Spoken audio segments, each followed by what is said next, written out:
कि हम बहुत समय से ये सुनते आ रहे हैं और देखते भी आ रहे हैं कि वैसे तो देवोदा तीर्थ बहुत बड़ा तीर्थ माना जाता है, लेकिन इसमें जब भी कार्यक्रम होता है या ध्वजारोहण कुछ भी होता है तो सबसे पहले शांतोदय तीर्थ जहाजपुर में क्यों किया जाता है, इसका क्या कारण होगा।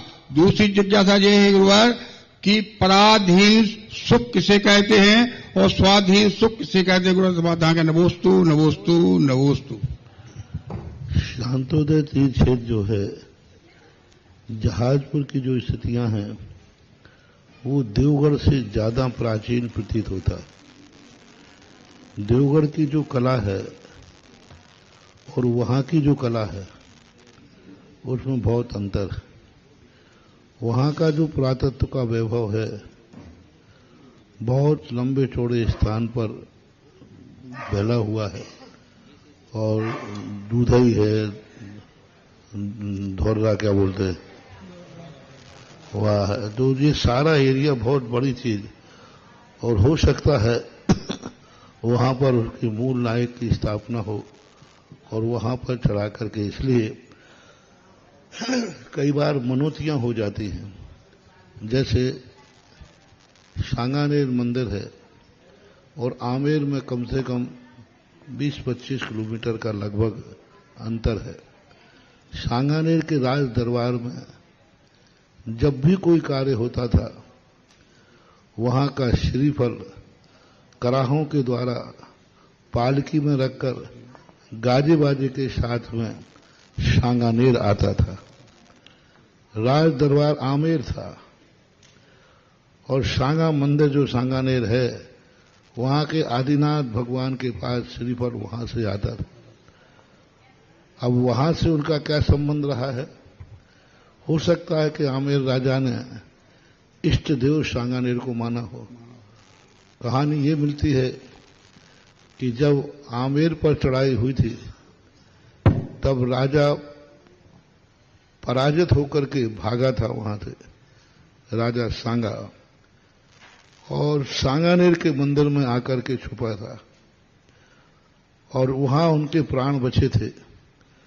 और प्राण बचने के बाद फिर उन्होंने तैयारी करके अपना आमेर का राज्य लिया और सांगानेर के बाद उसका नाम सांगानेर पड़ा।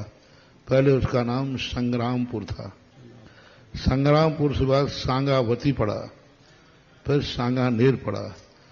तो उस समय राजा सांगा के प्राण उस नगर में आके बचे छुपने से, तो उन्होंने सांगानेर के भगवान को अपना इष्ट देव मान लिया और इष्ट देव मान करके जब भी उनके यहां कोई भी कार्य हो, शादी विवाह का युद्ध कुछ भी हो, एक श्रीफल सांगा मंदिर के पास, सांगानेर मंदिर में जरूर आएगा।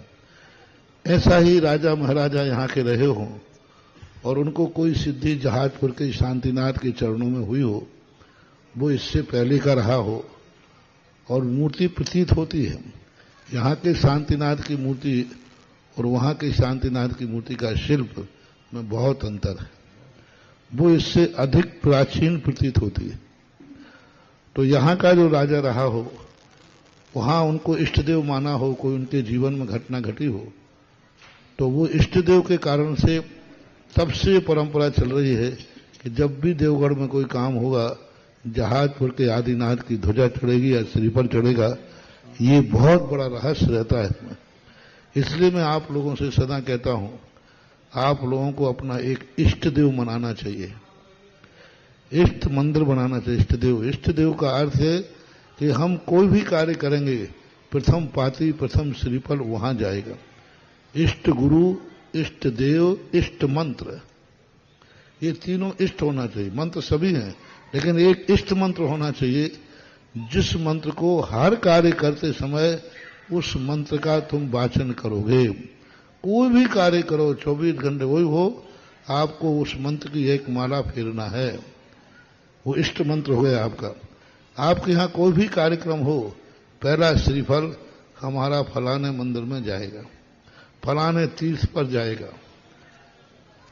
गुरु भी इष्ट मनाने, गुरु सब हैं लेकिन हमारा इष्ट गुरु है, पहली पाती हमारी इष्ट गुरु के पास जाएगी, पहला श्रीफल वहां जाएगा, तो ये परंपराएं बहुत प्राचीन थी और होना चाहिए। और उसी परंपरा के प्रतीक के रूप में देवगढ़ का कोई भी कार्यक्रम होता है तो श्रीफल जहाजपुर जाता है, तभी कार्यक्रम की सफलता मिलती है।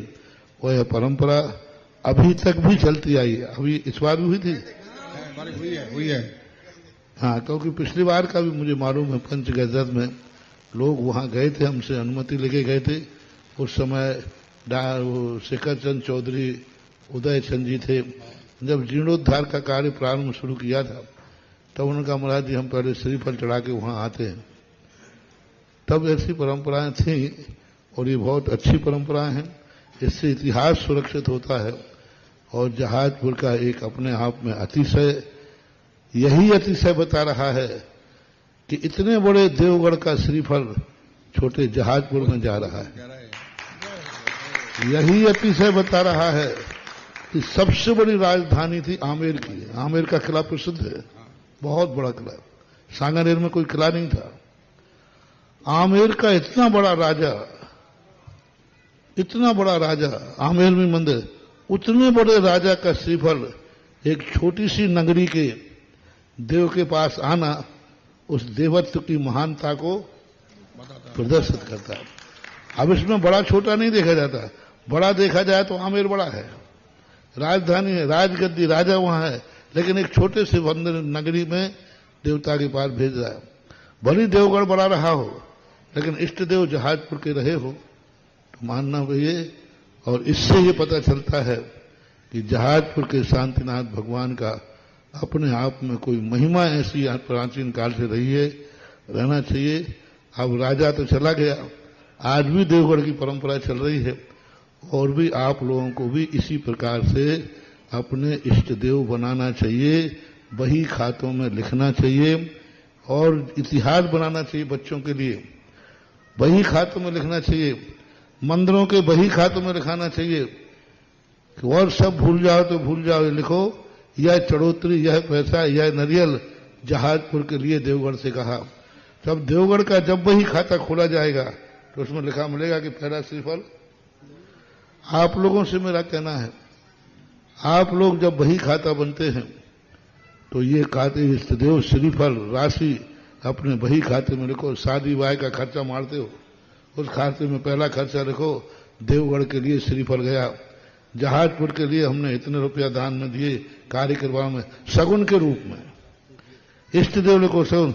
इससे क्या है, तुम्हारी पीढ़ी दर पीढ़ी वो मंदिर तुम्हें सिद्ध हो जाएगा, वो क्षेत्र तुम्हें सिद्ध हो जाएगा।